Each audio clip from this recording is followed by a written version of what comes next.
The first disappearance drew almost no attention. A college student named Riley Hart, walking home after a late shift, vanished somewhere between campus and her apartment. Her friends assumed she'd gone out of town. Her parents assumed stress had caught up with her. The police filed a routine missing person report and moved on. 2 weeks later, the Arden Gazette received a letter. Plain white envelope. No return address. Inside was a single sheet of paper, handwritten in dark, deliberate strokes. It said only, the first one didn't scream. In the bottom corner was a strange symbol, a broken circle with a diagonal slash cutting through it. No explanation. No signature. No clues. At first, the newsroom thought it was a prank. But 3 days later, everything changed. In the quiet coastal town of Arden Ridge, at a cliffside viewpoint called Lover's Bluff, 2 teenagers on their first real date parked overlooking the shoreline. The wind was cold, the night was still, and the only sound was the distant crash of waves. They sat talking, shy but excited, wrapped in the sweet awkwardness of young romance. Then another car rolled up behind them. Slowly. Quietly. Headlights off, the boy stepped out of the car, thinking someone needed help. He took one step forward, turned halfway, and a gunshot cracked the night open. He collapsed instantly. The girl ran. Gravel spraying under her shoes, heart pounding hard enough to choke her, but she never made it past the cliff bend. The figure behind her moved too quickly, too confidently. There was no hesitation. No voice. No warning.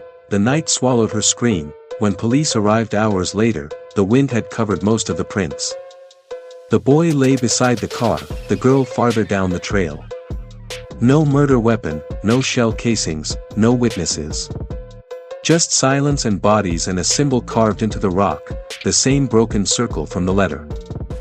Detective Mara Ellison was assigned to the case. She stood at the edge of Lover's Bluff as officers worked around her, but the feeling in her stomach wasn't fear. It was familiarity. The positioning. The precision.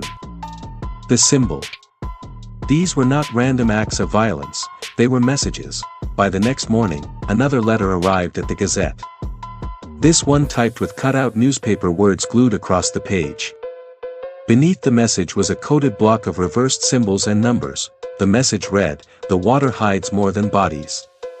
Police searched the nearby lake and, after hours of dragging the water, recovered a soggy backpack filled with pages, dozens of sketches of that same symbol. Each drawn with increasing complexity. The last page contained a handwritten note, "Solve me or I choose 2 more." Fear settled across Arden Ridge like fog. Parents kept children home. Couples stopped going out at night. Residents double-locked their doors and looked over their shoulders constantly, and then, something happened that no one expected. A man staggered into the emergency room at 4:12 a.m., bleeding, bruised, barely conscious. He kept repeating the same words over and over. He wore a mask. But the eyes. I'll never forget the eyes. Detective Mara rushed to his bedside. He told her he and his girlfriend had been camping at a remote trail. A figure walked toward their tent, silent. Steady, terrifyingly calm. He shot his girlfriend, then stabbed the man repeatedly before leaving them for dead. The survivor crawled 2 miles through the woods.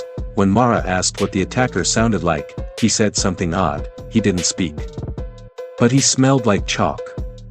Like old books. The detail lodged itself in Mara's mind. Chalk. Dust. Books. Someone who spent time handling old materials. Someone who read. Someone who wrote, someone who studied. 3 days later, a third letter arrived. Unlike the others, this one wasn't taunting. It was instructional. Each line contained hidden angles, measurements, fragments of a cipher. Mara and her team decoded enough to reveal a location and a time, Monday, dawn, East Hollow. They raced there in the pale light of sunrise and found a woman tied to a tree, unconscious but alive. No injuries. No signs of assault. Pinned to her jacket was another coded sheet, and a short line, you are learning slower than I expected. The killer was watching Mara. Studying her. Matching her move for move. That night, Mara sat in her office long after everyone else had gone home, reading through old case files.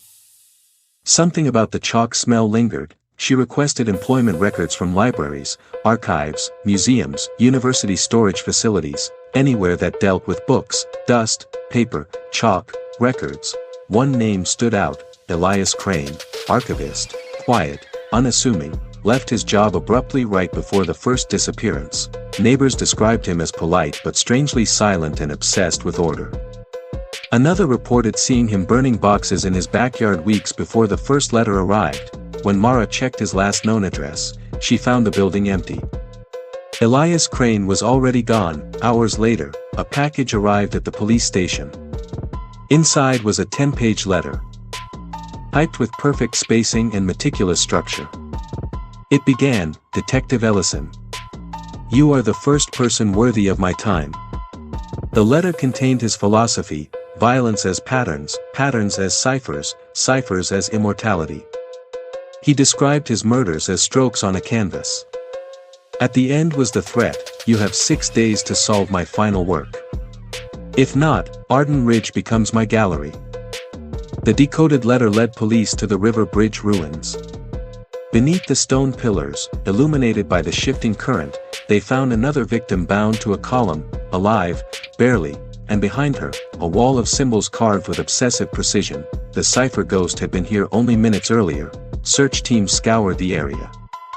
Dogs, drones, officers, but the killer had vanished into the forest, leaving nothing but cold water and the lingering echo of a man who believed himself untouchable. For weeks afterward, the city waited for another letter. None came. Residents slowly returned to their lives, though no one felt truly safe. The killer had a way of making silence feel loud. Then, on a quiet morning, Detective Mara Ellison found a package on her doorstep. Inside was a single typed sentence: "The pattern is not over. You have simply moved to the center of it." Beneath it was a new symbol, more complex, more symmetrical, more dangerous than any before. The cipher ghost wasn't finished, he was only becoming more perfect, and he was watching.